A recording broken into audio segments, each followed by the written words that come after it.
Welcome back to Burn Builds and Designs. And what we're about to get started on is the Backsplash. So this is what the Backsplash looks like. And it is something we ordered off Amazon.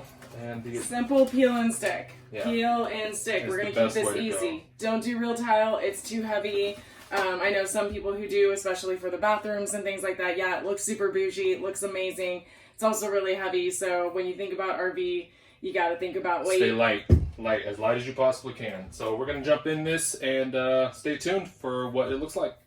All right, so we're going to take our peel and stick. Normally you're wanting to find some kind of straight line to kind of be your guide, and that's what you're going to start by butting everything up against to it. I've looked at a lot of the lines and they appear very visually straight. I am, full disclosure, our trailer is not 100% level, so if I were to sit there and start calculating and using a level like a construction person would, we're going to have some problems. So I'm using the lines, I'm using what's already, I'm going to let the trailer tell me what to do, if you will. I'm going to literally peel off the stick, and then we're just going to... I'm going to butt it up against this, there's like a seam right here that you can see. I'm going to butt up against it so that way when we do caulking on the end, it'll give it a nice finished look. Versus if I try to butt it up to the counter, it's going to actually lift some of this off and it's not going to adhere. So I'm going to go at the flattest point and I'm going to use those as my guide, and we're just going to keep sticking. So we've got our first one on. You're just going to keep pushing it. It will adhere. And then we're going to get our next one going. I always will say, put it up first, make sure everything looks cohesive because you want to create that seamless look. Everything just literally, you're just going to peel it off, line it up.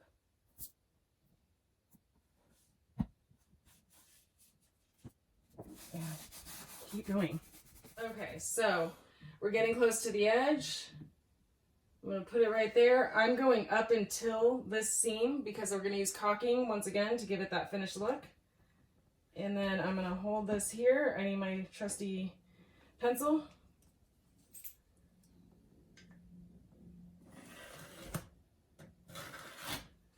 And then we're just going to take an X-Acto knife or a razor blade. We're going to cut it right there. Then we can peel and stick and can keep moving on.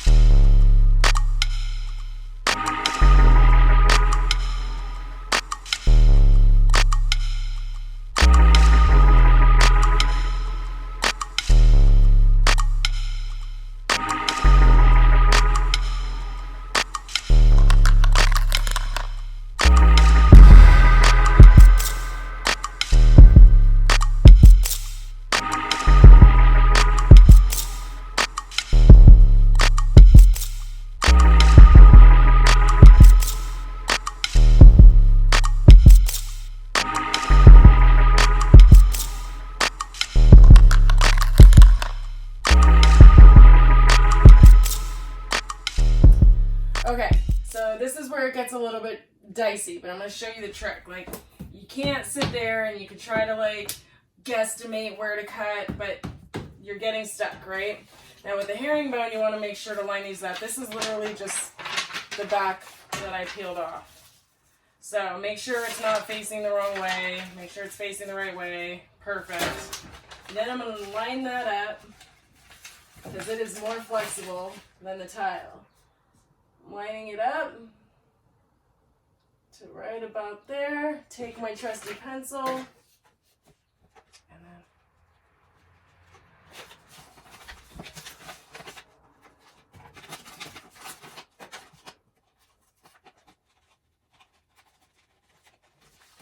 you'll kind of have a line over where to cut that piece. So I hand this over to my trusty assistant to start cutting. All right, so we've got most of this section down. Cutting some fine pieces right now and working my way down. while I'm waiting for some of those pieces to be cut, use an X-Acto knife. You can even use scissors. Scissors get a little bit dicey in the very sharp corners, so that's when the razor blade or an X-Acto knife will be better. When you get to these parts, this is a judgment call. Some people like to go up to them, break, and then resume on the right side, and then you can fill it in with silicone.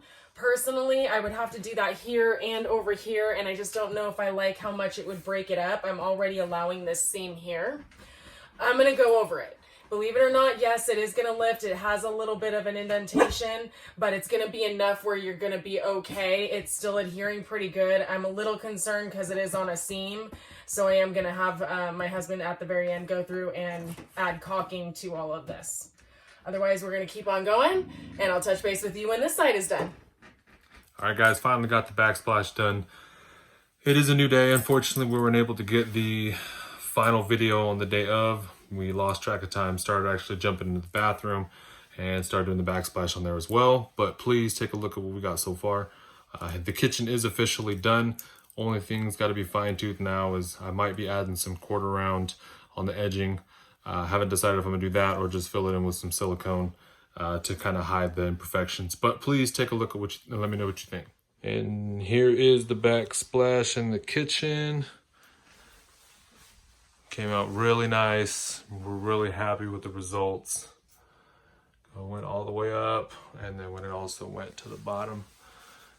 So it actually came out really well. We're happy with it. And started doing the bathroom as well, and then did the accent wall, so that went all the way up top. Still finalizing the rest of it, but we are almost there. All right, guys, hope you guys enjoyed the video. Hope you guys like the design so far. Please let us know what you think in the comments, and we will be having more videos for you guys very, very soon. So please give it a thumbs up, subscribe, stay tuned, and we will check you guys soon. Talk to you later.